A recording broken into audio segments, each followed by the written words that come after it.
고린도전서 2장 1절에서 5절 말씀입니다.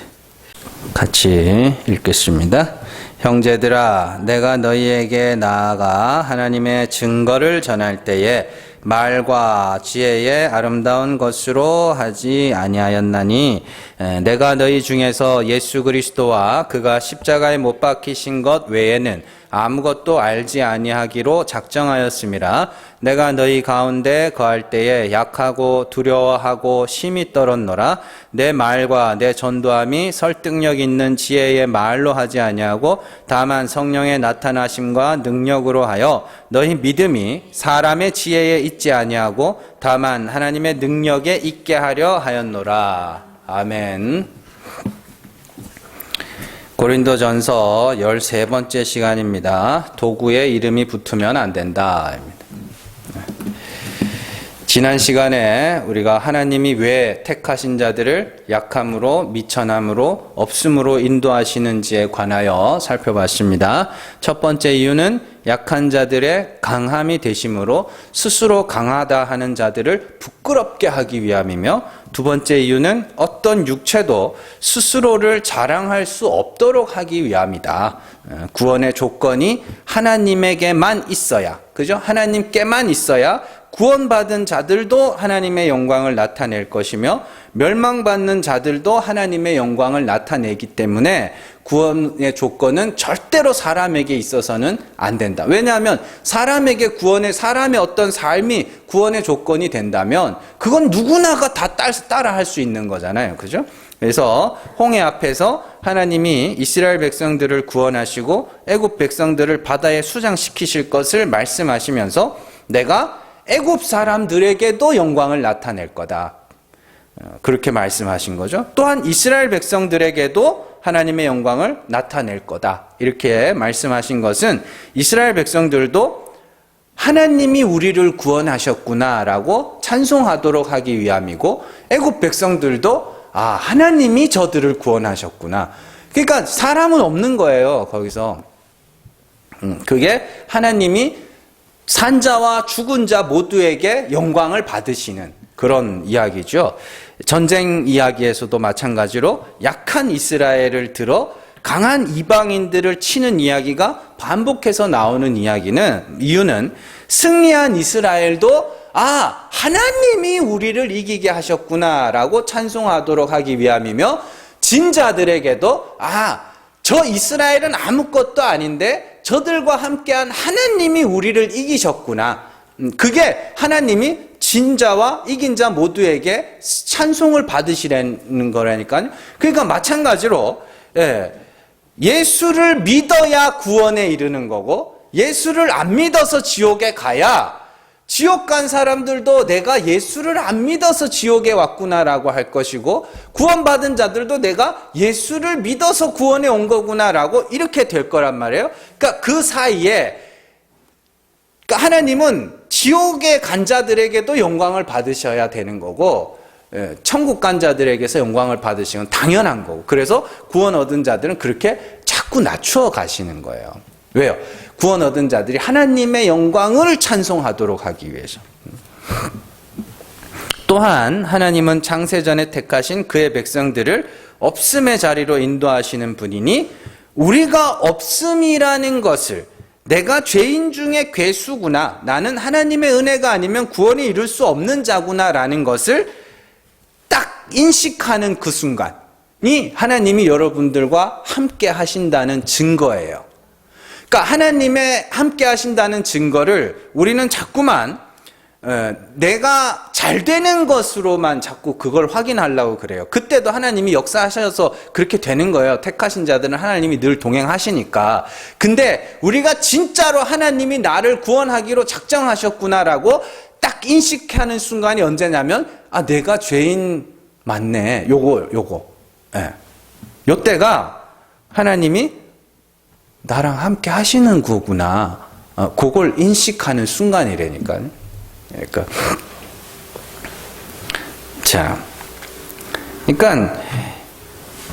우상을 숭배하는 자들은 자기가 병이 나고 사업이 망하고 집안이 망하고 이런 일이 생기면 뭐라 그래요? 내가 하나님께 뭔가 내가 하나님은 아니죠. 신에게 뭔가를 잘못했나? 자꾸 그런 식으로 생각하기 쉬운데 성경은 그런 이야기 안 해요. 성경은 그런 게 아니에요. 성경은 하나님이 너희와 함께하고 하나님의 능력이 너희에게 임할 때가 언제냐면 네가 죄인임을 깨달을 때, 그때야. 그건 믿고 난 뒤에도 마찬가지예요. 믿고 난 뒤에도 믿고 난 뒤에는 여러분들이 죄를 안 지을 거라고 상상하지 마세요. 계속 죄 짓고 있어요. 그런데 그 죄들이 막 내 눈에 막 보이기 시작하면 그러면 그때가 하나님이 여러분들 안에 능력으로 임하실 때라니까요. 그 맞잖아요. 그래서 사도 바울도 그러고 야고보도 그러죠. 시험 당할 때 기뻐해라. 믿음의 시련이 올 때 기뻐해라.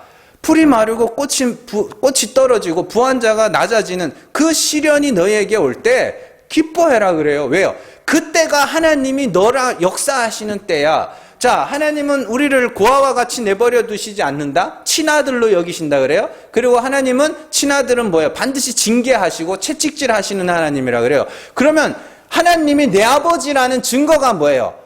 나를 징계하실 때라니까요. 징계가 없으면 사생자여 친아들이 아니라 그러잖아요. 그러면 하나님이 아이고 하나님 우리 아버지 맞네. 그 언제 그걸 알아야 되냐면 두드려 맞을 때라니까요. 그러니까 두드려 맞는다니까 병나고 이런 것만 생각하지 마시고 맞네. 나 우리 아버지 아니면 아무것도 아니네. 그때가 여러분들이 하나님이 여러분들과 함께 하신다는 증거예요. 그때가.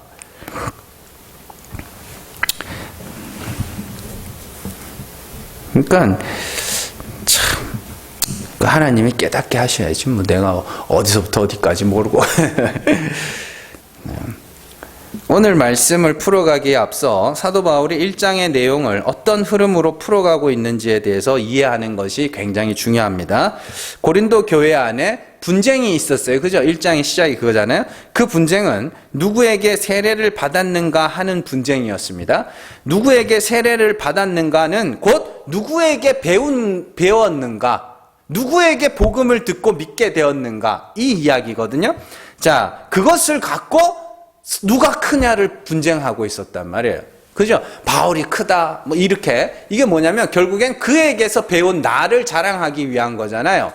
자, 이렇게 이에 사도 바울은 너희가 믿게 된 것은 누군가에 의해서 듣고 믿게 된 것이 아니며 하나님의 능력에 의해서 믿게 된 것이다를 이야기를 한 거예요.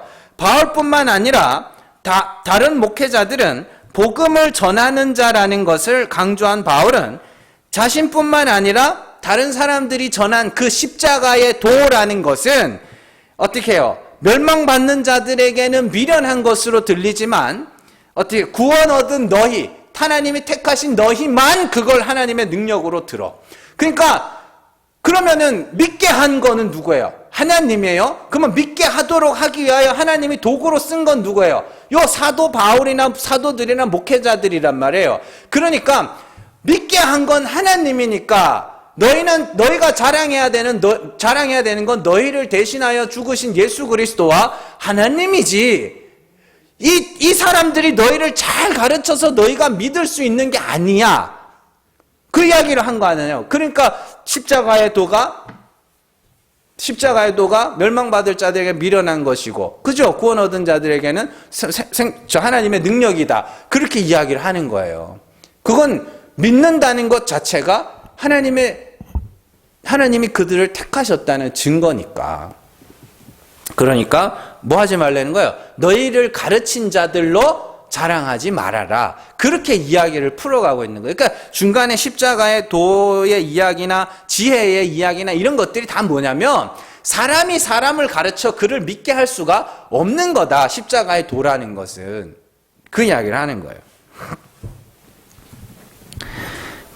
그죠? 그래서 그렇다면 그 복음, 곧 십자가의 도를 말하는 자들은 뭐냐? 그들은 그저 말하는 자로서 그들에게는 누구도 믿게 할 힘과 지혜와 능력이 없기 때문에 그저 말하는 자일 뿐이지 그들은 자랑의 대상이 될 수가 없다라는 거예요. 사람이 사람을 잘 설득하여서 그들을 믿게 만들었다면 그건 그 사람이 믿게 한 거지. 이렇게 되는 거예요. 또한 믿게 된 자들 역시도 하나님의 능력이 아니면 십자가의 도는 믿을 수가 없기 때문에 내가 믿었다라고도 자랑할 수가 없게 되는 거죠. 그러니 너희는 너희에게 복음을 전한 사람도 자랑하지 말고 너희의 의와 거룩과 지혜가 되신 예수 그리스도로 자랑해라. 그 이야기예요. 또한 고린도 교회 성도들이 그들을 가르친 자들을 자랑하는 이면에는 그들에게서 배운 나를 자랑하는 것도 있으니 그것도 자랑하지 마라. 너희의 찬송과 자랑과 영광과 존귀는 오직 예수 그리스도와 하나님에게로 올라가야 되는 거야. 바울이 그 이야기를 하는 거예요. 그러니까 너희는 뭐요? 그런 것 갖고 분쟁하지 마. 그 이야기를 하는 거예요. 자, 이 흐름을 여러분들이 놓치시면 안 됩니다. 바울이 이런 흐름 속에 이야기를 풀어가고 있는 것이기 때문에 여러분들이 그 흐름을 놓치지 마시고 성경 말씀을 잘 따라오셔야 돼요. 먼저 오늘 말씀 1절에서 사도 바울은 자신의 일을 하나님의 증거를 전하는 것 이렇게 이야기를 해놨습니다. 그렇죠? 형제들아 내가 너희에게 나아가 하나님의 증거를 전할 때에 이렇게 했어요. 하나님의 증거를 전한다. 여기서 전하다라는 단어가 이 4절에 나오는 설득력 있는 지혜의 말과 정반대되는 개념이에요. 여기서 전하다라는 단어는 카탄겔로라는 단어인데 공포하다, 반포하다, 선언하다 이런 단어예요. 그러니까 이 단어가 비슷한 의미로 앞에 쓰인 게 뭐냐면 전도에 미련한 것, 캐리그마 그 단어와 같은 의미로 사용된 거예요. 그러니까 이 사도 바울은 말을 앞서도 제가 그 전도에 미련한 것을 설명할 때도 그랬지만 말을 어떻게 해요? 그냥 던지는 거라 그랬죠. 그래서 그때 씨 뿌리는 거랑 모종 심는 거랑 그 비유로 말씀드렸는데 기억을 하세요? 말을 이렇게 뿌리는 거예요. 말을 던져요. 뒤에 가면 나와요. 나는 씨 뿌리고 아볼로는 물을 줬는데 자라게 하는 이는 하나님이야. 그 이야기, 그 내용을 담고 있는 단어가 전하다예요. 카탄겔로. 그리고 전도에 미련한 것. 그러니까 사람을 앉혀놓고 그 사람을 막 구워 삶아가지고 어떻게든 믿게 만들었다가 아니라 많은 사람들 앞에 두고 그냥 말을 선포해버리는 그 방법. 그게 미련한 방법이라고 해요. 그러니까 그때 당시에도 알고 있었던 거예요. 그거는. 그게 미련한 거라는 걸. 십자가의 도는 하나님이 택하신 자들이 부르심의 때를 만나기 전에는 알아들을 수가 없는 것이기 때문에 그 말을 선포라는 전도라는 미련한 방법으로 전하게 하셨고 그 말이 전해질 때 하나님의 능력이 그들을 믿게 하셨다. 바울이 지금 그 이야기를 하는 거잖아요. 반대로 설득력 있는 지혜의 말이라는 것은 사람이 사람을 논리와 설득이라는 과정을 통하여 내가 믿도록 만들겠다. 이게 설득력 있는 지혜의 말이라니까요. 설득과 선언 사이에는 굉장한 차이가 존재하는 거예요. 선언이라는 것은 한 사람이 다수를 상대하는 개념이에요. 한 사람이 다수를 놓고 이렇게 말을 확 던져 진짜 속된 말로 믿든지 말든지 듣든지 안 듣든지 그건 하나님 소관이고 나는 그냥 내 할 일 할래. 그리고 말을 이렇게 던지는 걸 선언이야 전도야 이렇게 이야기를 하는 거예요. 그러나 설득이라는 것은 한 사람이 개인이나 소수의 사람들을 상대로 자신의 말을 입증해가는 그런 이야기를 하는 거예요. 무슨 차이인지 아시겠죠? 그래서 여러분들도 뭐 이렇게 보면은 저 사람을 구워 삶을 일이 있으면 그냥 여러 사람들 앞에서 그냥 이렇게 돼서 저렇게 된 거라 안 그러잖아요. 뒤에서 따로 만나가지고 다 이렇게 하잖아요. 그죠? 그게 설득이라니까요. 요즘에는 코로나 때문에 주춤한 분위기지만 한동안 한국교회 안에서 두날개에 대한 이야기가 참 유행처럼 번졌던 적이 있습니다. 이 두날개의 핵심은 대모임과 소모임이라는 두날개로 날아야 된다. 그렇게 이야기를 하는 것이고 그 가르침에는 소모임이 살아야 대모임인 예배도 살아난다라는 그 논리가 깔려 있었어요. 뭔 말인지 아시겠어요? 대모임과 소모임이라는 두 날개가 교회를 이루는 축인데, 교회의 독수리의 날개인데, 그 독수리의 날개는 하나님입니다, 원래. 그걸 그냥 따와가지고 하는데, 대예배, 대모임인 예배와 소모임인 성경 공부, 뭐, 셀이라고도 하고, 구역이라고도 하고, 이렇게 부르는데, 그게 이렇게 활성화돼야 되는데, 여기서 중점은 어디에 있느냐? 여기, 소모임에 있어요. 참, 바울이 들으면은 뒷목 잡고 쓰러질 말이죠.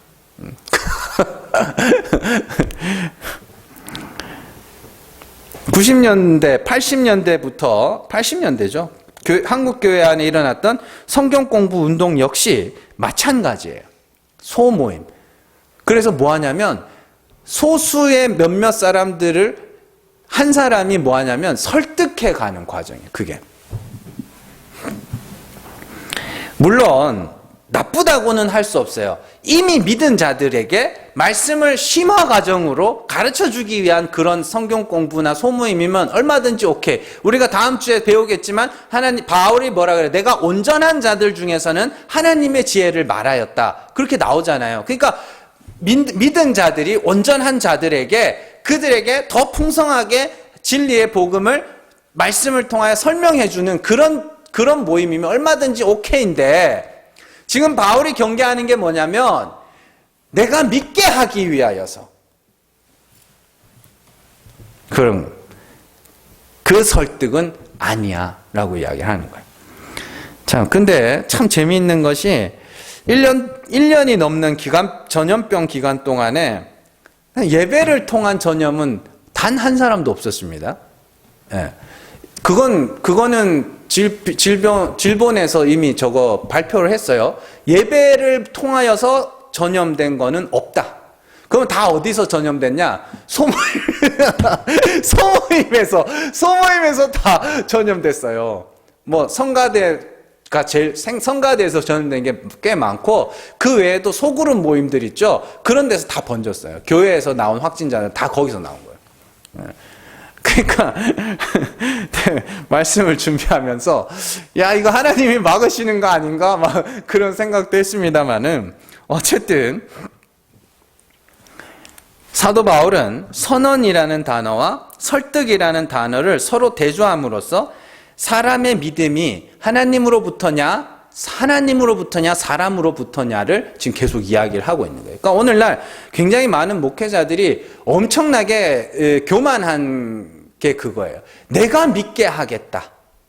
사실은 저도 그런 마음들이 가끔 들 때가 있어요. 내가 설교를 잘 준비하면 저 사람이 잘 듣고 믿겠지? 내가 이렇게 말하면 저 사람이 믿겠지? 아니, 그거는 제가 빨리 쳐내야 되는 거고 지금도 이렇게 쳐내가고 있는 그런 과정 중에 있습니다만은 아니요. 그냥 저는 열심히 말씀을 준비해서 여러분들에게 그냥 잘 가르쳐 줄 뿐이고 그 다음은 하나님 소관이에요. 제가 믿게 만들 수 없어요. 근데 막 어디 가면은 저 사람이 믿게 했다고 막 그러는 데 있는데 저 사람이 믿게 한 거 아니에요. 정말 그들이 가진 믿음이 진짜 믿음이라면 하나님이 믿게 하신 거죠. 그냥 목회자는 도구일 뿐이에요. 여러분들도 마찬가지입니다. 내가 믿게 하겠다? 그거 아니에요. 내가 믿게 하겠다가 아니고 나는 그냥 복음을 전하는 거고 예수를 자랑하는 자지 믿게 하시는 분은 하나님이야. 그 마음으로 전도를 하는 거예요. 복음을 전하는 거예요. 자, 또한 1절에서 바울은 자신이 하는 일이 하나님의 증거를 전하는 일 이렇게 불러요. 그러면 그 하나님의 증거라는 게 뭐예요? 하나님의 증거가 뭐예요? 하나님의 증거라는 것은 하나님이 어떠한 분이신지를 증언하는 것이에요. 그러니까 2절에서는 예수 그리스도와 그가 십자가에 못 박히신 것이 하나님의 증거다 이렇게 가요. 1절과 2절을 연결해서 한번 보세요. 자, 하나님의 증거를 전할 때에 말과 지혜의 아름다운 것을 아니하였으니 내가 너희 중에서 예수 그리스도와 그가 십자가에 못 박히신 것 외에는 아무것도 알지 아니하기로 작정하였습니다. 자, 1절에서는 하나님의 증거를 전한다라고 해놓고 2절에서는 나는 예수와 그가 십자가에 못 박히신 것을 전했다 이렇게 이야기를 하죠. 그러니까 그게 하나님의 증거인데 이게 뭐냐면 예수 그리스도께서 십자가에 못 박히신 것이 어떻게 하나님의 증거가 되느냐, 그게 뭐냐면 뭐 많은 내용들이 그 속에 들어있지만 예수 그리스도의 십자가는 단순히 대속의 의미만을 갖고 있지 않습니다. 대속의 의미뿐만이 아니라 예수 그리스도는 보이지 않는 하나님의 본체의 형상으로서 하나님이 어떠한 분인지를 우리에게 나타내시기 위한 거예요. 그래서 그리스도가 십자가에 죄인들의 왕으로 죽으심으로 하나님이 그를 죽은 자 가운데서 살려내시고 그런 말미암아 하나님이 이런 분이야를 나타내신 것이 십자가와 부활의 이야기잖아요. 그걸 하나님의 증거라고 부르는 거예요. 그래서 예수님은 뭐하러 오셨다 그래요? 하나님을 증언하러 오셨다 그래요. 그래서 너희가 예수 그리스도를 보고 믿는 자는, 그리스도를 본다는 게 그가 나타내신 하나님을 우리가 알고 그와 함께 죽고 살 소망을 가지면 된다. 그런 이야기죠. 그래서 우리가 예수 그리스도와 그가 십자가에 못 박히신 것이 하나님의 증거라고 부르는 이유는 그게 하나님이 이런 분야를 나타내신 것이기 때문이에요. 반대로 우리가 그리스도와 함께 죽지 못하면 그리스도와 내가 아무 상관이 없고 하나님의 긍휼하심도 나와는 아무 상관이 없게 됩니다. 그래서 그리스도와 함께 죽는 것을 그리스도와 연합이라고 불러요. 자, 갈라디아서 3장 26절에서 28절 같이 읽습니다. 너희가 다 믿음으로 말미암아 그리스도 예수 안에서 하나님의 아들이 되었으니 누구든지 그리스도와 합하기 위하여 세례를 받은 자는 그리스도로 옷 입었느니라. 너희는 유대인이나 헬라인이나 종이나 자유인이나 남자나 여자나 다 그리스도 예수 안에서 하나이니라. 그리스도와 연합하여 세례를 받은 자들이 그리스도와 하나 된 자들이야. 그렇죠? 그게 어떻게 해요? 26절에 믿음으로 그리스도 예수 안에서 하나님의 아들이 된 자들이다. 그러니까 믿는다는 건 뭐예요? 세례, 그리스도와 함께 합하기 위하여 세례를 받는 것이고 그게 그리스도와 하나 된 거잖아요. 그러면 세례라는 건 뭐예요? 세례는 바울이 로마서에서 죽는 거라 그래요. 로마서 6장 3절에서 5절 가보세요. 같이 읽습니다. 무릇 그리스도 예수와 합하여 세례를 받은 우리는 그의 죽으심과 합하여 세례를 받은 줄을 알지 못하느냐? 그러므로 우리가 그의 죽으심과 합하여 세례를 받음으로 그와 함께 장사되었나니 이는 아버지의 영광으로 말미암아 그리스도를 죽은 자 가운데서 살리심과 같이 우리로 또한 새 생명 가운데서 행하게 하려 함이라. 만일 우리가 그의 죽으심과 같은 모양으로 연합한 자가 되었으면 또한 그의 부활과 같은 모양으로 연합한 자도 되리라. 아멘. 계속 합하여 나오죠. 연합 나오죠. 그런데 그 연합이 뭐냐면 그리스도의 죽으심과 같은 모양으로 죽는 것. 그리스도의 죽으심은 뭐예요? 죄에 대하여 죄로 말미암아 어떻게 해요? 저주를 받아 죽는 거죠. 그러면 그와 함께 장사되고 그와 함께 세례를 받는다는 건 하나님, 나는 죄인입니다. 나는 저주받아 죽어야 할 죄인입니다. 그게 그와 함께 죽는 거예요. 예수 그리스도가 우리의 죄와 허물을 대신하여 죽으셨다면서요. 그러면은 그게 그래서 이사야 53장에서 예수 그리스도를 속건제물이라 그러잖아요. 근데 이제 내가 내 죄와 허물을 자백하면 그의 죽음이 나의 죽음이 되는 거란 말이에요. 그게. 그러니까 세례라는 것은 단순하게 물질하는 것이 중요한 게 아닙니다. 갈라디아서의 말씀과 로마서의 말씀을 잘 비교해 보면 우리가 받아야 할 세례, 성령 세례가 뭔지를 알 수가 있어요. 특별히 자, 로마서 6장 4절에서 잘 보시면 바울은 우리가 그의 죽으심과 합하여 세례를 받음으로 그리스도와 함께 장사되면 아버지의 영광으로 말미암아 그리스도를 죽은 자 가운데서 살리신 것과 같이 이렇게 나오죠. 아버지의 영광으로 말미암아, 이 말이 되게 중요한 거예요. 아버지의 영광이 뭐예요? 영광이라는 것은 보이지 않는 어떤 것이 이렇게 나타난 것, 그걸 영광이라 그런단 말이에요. 그러면 성경에서는 영광이라는 말과 지식이라는 단어를 막 혼용해서 씁니다. 제일 대표적인 예로 하박국 선지자는 물이 바다를 덮음같이 여호와의 영광을 인정하는 것이 세상에 가득할 것이다, 이렇게 하박국 선지자는 이야기하는데, 이사야 선지자는 똑같은 말을 물이 바다를 덮음같이 여호와를 아는 지식이 세상에 충만할 거다래요. 그러니까 영광이라는 거는, 하나님의 영광이라는 건 하나님이 어떠한 분인가를 아는 것이에요. 그러니까 하나님의 영광을 우리에게 나타내셨다라는 건 하나님이 어떠한 분인지를 모르고 있던 자들에게, 오해하고 있던 자들에게 나 사실은 이런 자야 라고 밝혀주는 것. 그건 우리에게도 마찬가지잖아요. 우리가 다른 이들에게 말을 한다는 것, 내 말을 한다는 건, 내 영광을 나타낸다는 건 뭐냐면 난 이런 자야 라고 다른 사람들에게 나에 대하여 말해주는 것, 그걸 영광을 나타낸다라고 이야기를 하는 거란 말이에요. 그러니까 로마서 6장 4절에서 아버지의 영광으로 말미암아 죽은 자 가운데서 살리셨다는 건 하나님이 그런 분이다라는 거예요. 하나님이 그런 분이기 때문에 그리스도를 죽은 자 가운데서 살려내셨고, 그리스도와 함께 죽은 우리도 그 아버지의 영광으로 말미암아 살리실 거다. 그러니까 쉽게 말하면 하나님은 죽은 자를 살리시는 분이기 때문에 그리스도를 죽은 자 가운데서 살려내셨고, 그리스도와 함께 죽은 우리도 하나님이 반드시 살려낼 거다. 그러니 너희는 반드시 뭐 하라고요? 반드시 죽어야 된다.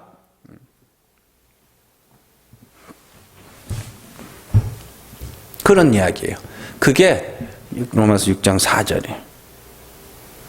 그럼 반드시 죽어야 되고, 반드시 약하여야 되고, 반드시 가난하여야 되고, 반드시 없음이어야 돼요. 반드시 죄로 말미암아 저주받아 죽을 죄인으로 여러분들은 고발당해야 돼요.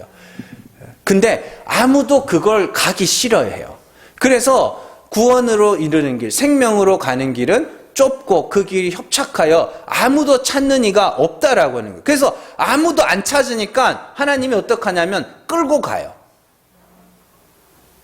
하나님이 끌고 가요. 하나님이.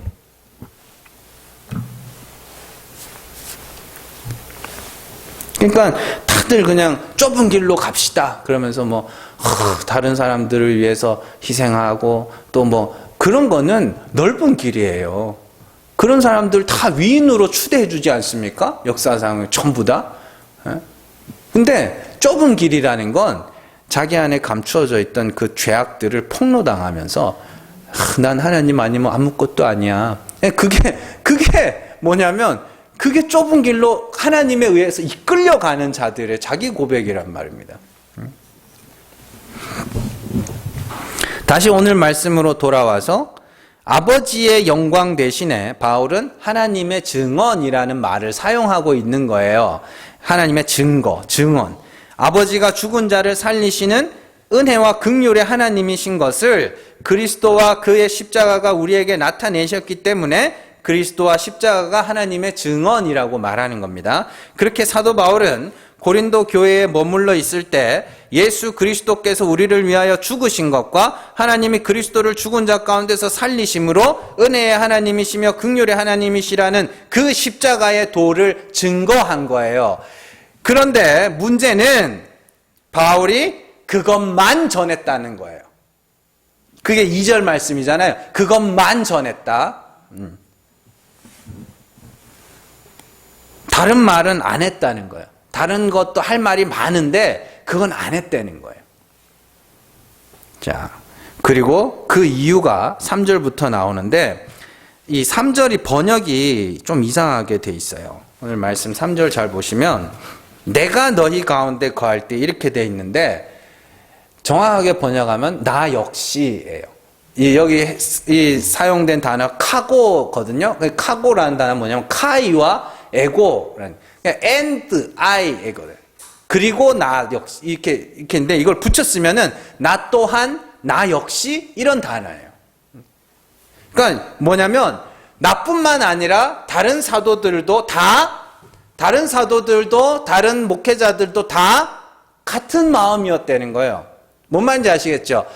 모두가 다 그 마음이었어. 모두가 다 약하고 두려워하고 심히 떨었어. 왜요? 너희 믿음이 하나님의 능력에 있지 않고 사람의 말에 있다고 할까 봐.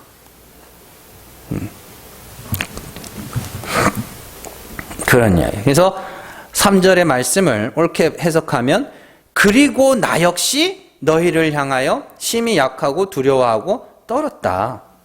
나뿐 아니라 다른 목회자들도 다 약하고 두려워하고 떨었다는 그런 의미를 갖고 있어요. 그리고 바울은 자신이 약하고 두려워하고 떨었던 이유에 대해서 설명을 합니다. 내 말과 내 전도가 말의 지혜로 하지 않고 성령의 나타나심과 능력으로 함으로써 너희의 믿음이 사람의 지혜가 아니라 하나님의 능력에 있도록 하기 위해서 나는 두려워하고 약하고 떨었어.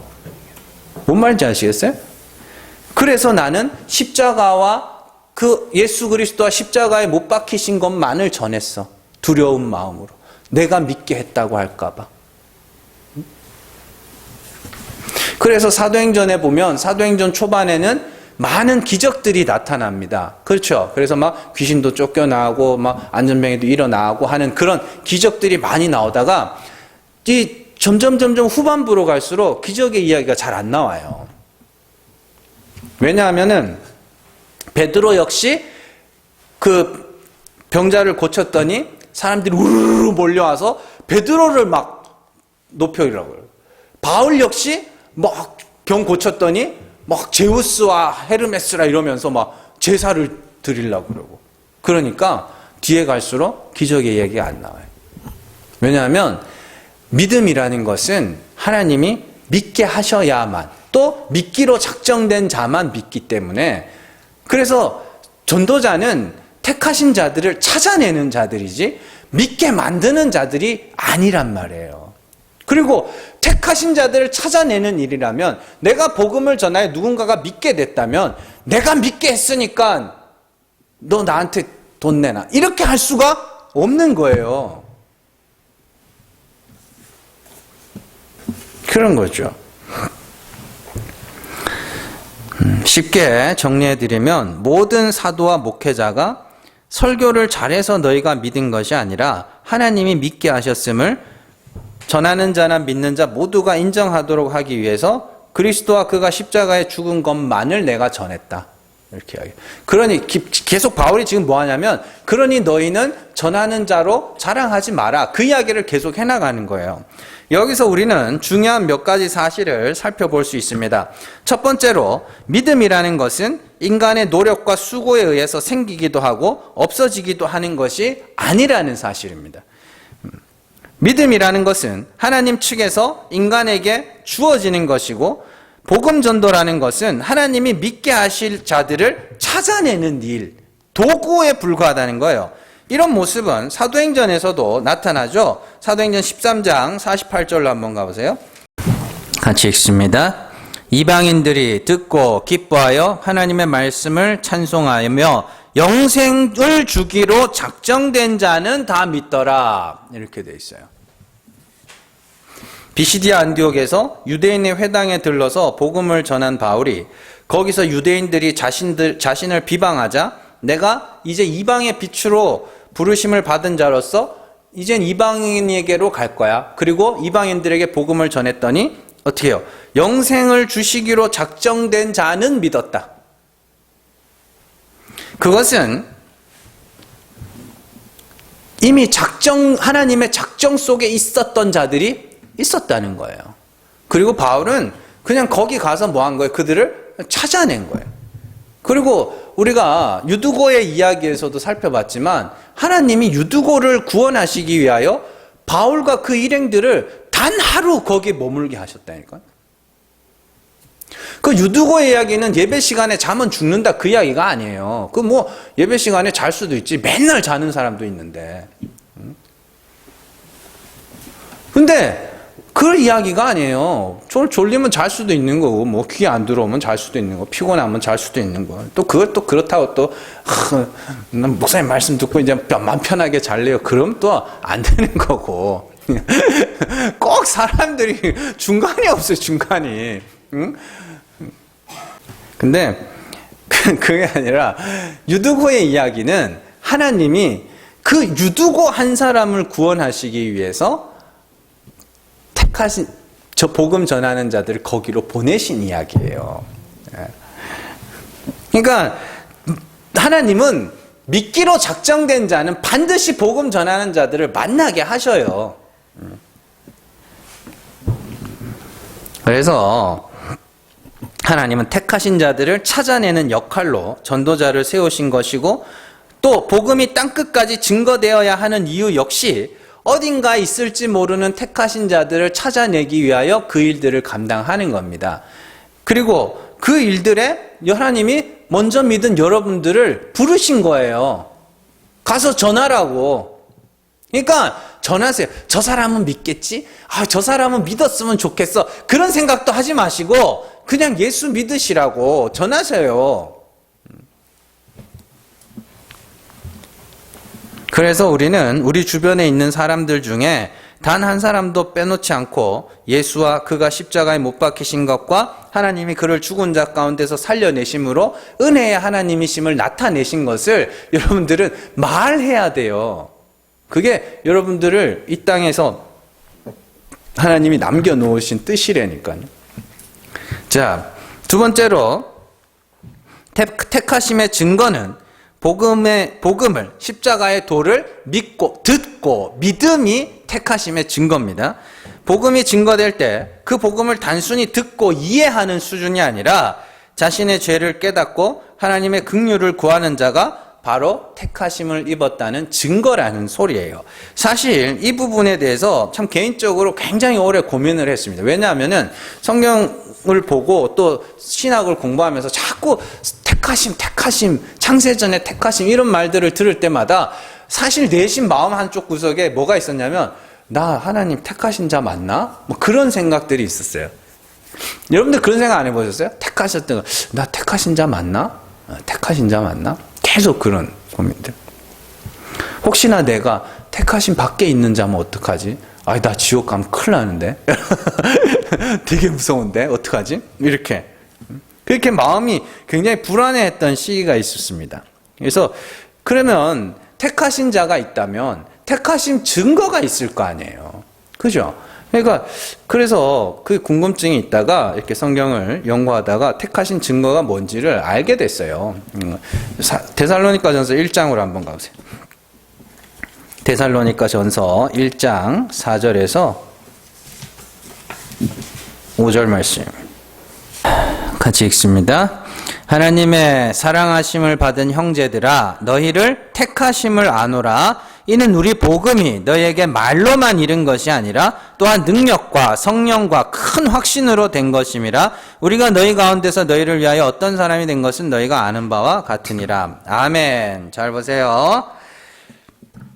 하나님의 사랑하심을 받은 형제들아, 너희가 택하심을 받았다는 걸 나는 알아. 바울이 그래요. 그러면서 이는 너희의 택하심을 받은 증거를 안다. 뭘로 아냐면 우리 복음이 너희에게 말로만 이른 것이 아니라 그냥 듣고 그런 거구나라고 그렇게 된 것이 아니라 능력과 성령과 큰 확신으로 됐다. 이게 뭐냐면 하나님은 죽은 자를 살리시는 이시며 그리스도는 우리의 죄와 허물을 대신하여 죽으신 분이시라는 것을 증거할 때에 그냥 그렇구나 이게 말로만 이른 거고 성령과 능력과 큰 확신 나오죠. 오늘 말씀에도 하나님의 능력과 성령의 나타나심이 나오잖아요. 같은 거라니까요. 그게 뭐냐면 그들이 실제로 죄와 허물을 자백하고 죽었다는 이야기예요. 주의 긍휼을 부르짖었다는 이야기예요. 그게 막 우리가 상상하되 주야 하는 그런 부르짖음이 아니라 정말로 자신의 죄와 허물로 말미암아 애통해하며 나는 진짜로 하나님의 은혜가 아니면 아무것도 아니라는 그런 고백들이 튀어나왔다는 거예요. 그게 택하심을 받은 증거라는 겁니다. 여러분들에게 그게 있으면 여러분은 택하심을 받은 자 맞아요. 그게 하나님의 능력과 성령의 나타나심이에요. 그게 사도 바울이 1장에서 고린도전서 1장에서부터 계속 이어져 오는 내용이잖아요. 그죠?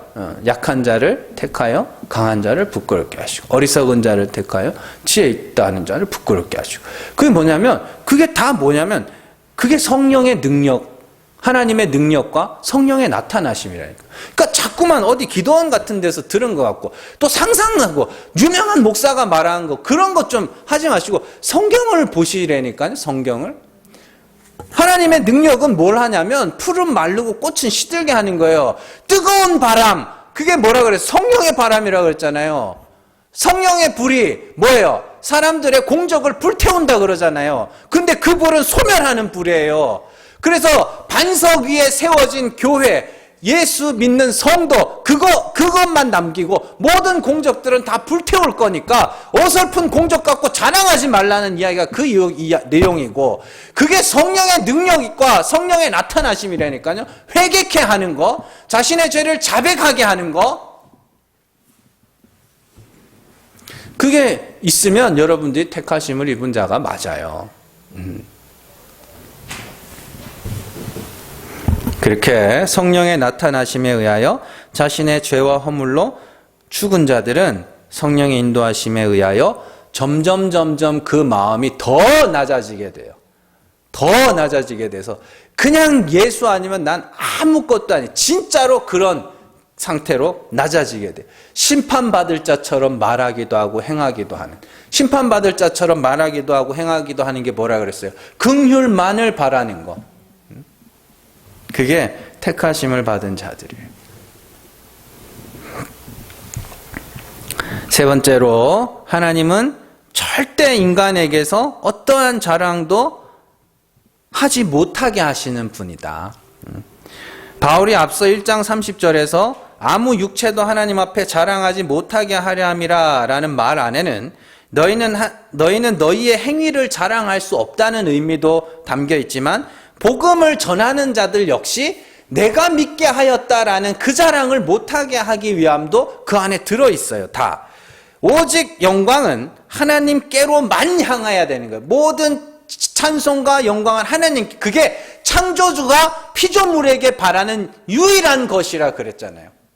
창조주로서 하나님이 피조물에 뭘 내놓으면 기뻐하실 것 같으세요?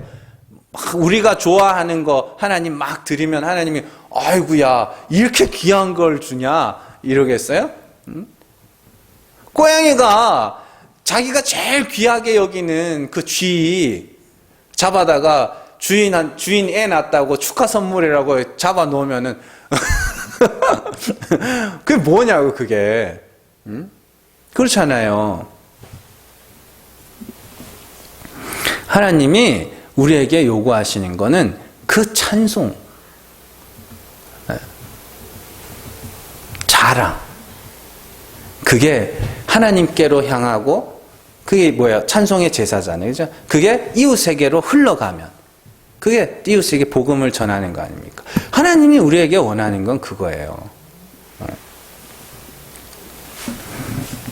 그래서 하나님은 창조주이시기 때문에 당연히 영광은 하나님에게로만 흘러가야 됩니다. 그건 당연한 거예요.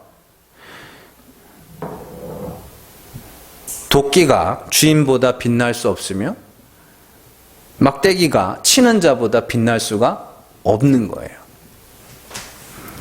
가끔 인간들은 그러한 도구에다가 이름을 붙이는 일들이 있어요. 제일 대표적으로 영국의 그 전설이라 불리는 그 아더왕, 영국의 왕이었죠. 아더왕 이야기에서 아더왕에게는 두 개의 칼이 있었습니다. 하나는 바위에 뽑혀 있던 그 칼인데 그걸 뽑아 드는 자가 영국의 왕이 될 거라 그랬어요. 그래서 아더왕이 그걸 뽑아요. 그 칼의 이름은 기적의 검입니다. 그냥 기적의 검이라고 불리고, 나중에 그 기적의 검이 부러지고 나서 물의 요정에게서 엑스칼리버라는 칼을 또 받아요. 칼이 이제 두 자루가 있죠. 그래서 그 칼을 갖고 이제 영국을 통일하는 그런 이야기. 그게 이제 원탁의 기사 내용이잖아요. 영국에서 이제 그런, 역사적 사실을 갖고 쓴 소설이에요, 그거는. 그 신화적인 이야기가 많이 들어있어요. 물의 요정이 어디서, 어디서, 물에서 주웠겠지, 뭐, 씨. 근데, 잘 보세요. 기적의 검과 엑스칼리버를 갖고 영국을 제패한 왕이 됐어요. 이 아더 왕이. 그러면, 도대체 아더 왕이 영국을 제패한 거예요? 그 칼의 힘이 영국을 제패하게 한 거예요? 예? 모르잖아요. 헷갈릴 거 아닙니까? 그죠? 그런 거예요. 도구에다가 이름을 붙이면 그 도구에게 특별한 능력이 있어서 그걸로 막 이렇게 하는, 그게 힘이 있는 건지 그 칼을 든 사람이 힘이 있는 건지 알 수가 없잖아요. 그래서 도구는 이름이 붙으면 안 되는 거예요. 진짜로 아더왕이 영국을 제패했다고 할 거면 아더왕은 식칼 들고도 제패를 할 수 있어야 돼요. 그래야 뭐예요? 와, 저 식칼 들고 제패했어? 이렇게 될 거 아니야. 야, 아더왕 대단하네. 이렇게 되지. 근데 막 엑스칼리버니 막 기적의 검이니 이런 칼의 이름이 있으니까, 아, 저 칼에 힘이 있어가지고 저 칼에 특별한 능력이 있어서 제패했는가 보다. 그러면 아더 왕은 뭐가 돼요? 그 아무것도 아닌 게 되는 거예요, 그게. 그런 거 아닙니까?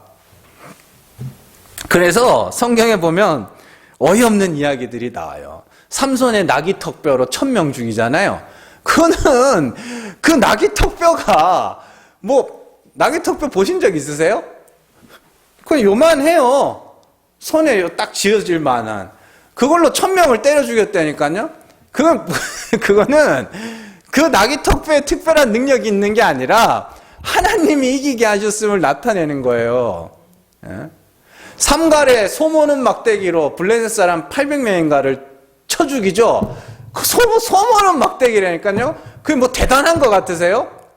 그게 아니라 하나님이 이기게 하셨다는 것을 보여주기 위해서 그런 진짜 말도 안 되는, 다윗의 물맷돌 또한 마찬가지입니다. 그 보잘것 없으면 보잘것 없을수록 그걸 들고 사용하는 이가 높아진다니까요. 그러니까 우리는, 하나님이 우리를 낮추시는 이유가 거기에 있는 거예요. 여러 이유가 있지만 우리는 하나님 앞에서, 또 사람들이 보기에 보잘것 없으면 보잘것 없을수록 우리가 전한 복음을 통하여 누군가가 믿게 됐을 때 하나님의 능력이 더 돋보이게 되는 거예요. 야, 저런 모지리가 전하는 복음에 사람들이 믿었어? 야, 저건 하나님의 능력이지. 이게 되는 거예요. 저 좀 무식해져야 될 거예요. 좀 멍청해져야 될 것 같은데, 아니, 똑똑한 척 하려고 자꾸 그래가지고 안 돼. 대충 할까봐. 자, 여러분들 전뿐만이 아니라 여러분들 모두가 그냥 하나님의 손에 들려진 도구라고 생각하세요. 우리는 보잘것 없으면 보잘것 없을수록 여러분들을 통하여서, 또 저를 통하여서 증거되는 복음, 그 복음이 역사할 때마다, 아, 하나님이 하셨구나, 하나님이 믿게 하셨구나, 이렇게 고백하게 되는 거예요. 그리고 절대로 실망하고 낙심하지 마세요. 내가 전했다고 안 믿는다고, 에이씨, 복음 전해봐야 아무 소용없네, 그런 생각하지 마세요. 그것 또한 교만이잖아요. 내가 믿게 하겠다는 마음이 있으니까 안 믿으니까 에이, 소용없네, 이렇게 되는 거지. 쉬지 말고 전하세요. 쉬지 말고 전하시고, 정말로 믿게 하시는 이도 하나님이시고, 또 나를 믿게 하신 이도 하나님이시고, 그죠? 또 나를 전하게 하신 이도 하나님이시니, 내가 열심히 전하여 누군가가 믿게 됐다면, 그러면 하나님이 믿게 하신 거잖아요. 자꾸만 도구에다가 이름 붙이지 마시고, 저 역시도 마찬가지고 그냥 이렇게 얼마나 더 목회를 하고 몇 살까지 살다가 갈 수 있을지는 모르겠지만 그냥 복음 전하다가 하나님이 깨닫게 하시고 알게 하신 거 너무 귀하잖아요. 그래서 전하다가 하나님이 오라 그러면 가면 돼요. 뭘 사람들에게 저 사람이 뭐 살아생전에 얼마나 많은 업적을 이루고 얼마나 많은 신학적 진보를 이루고 개소리 하지 말라 그래요. 난 그냥 예수가 좋고 예수 아니면 나는 그냥 죽은 죄인임을 너무 잘 알고 폭로당하면서 살고 있어서 그거 그냥 전하는 거고 또 여러분들이 하나님께서 붙여주셔서 믿게 하신 거니까 또 감사한 마음으로 또 하는 거고 그거 아니면 어떻게 버텨내겠어요. 기억하시고 정말로 주신 은사대로 열심히 복음 전하면서 살다가 주님이 부르시면 찬송하면서 올라가세요. 기도하겠습니다.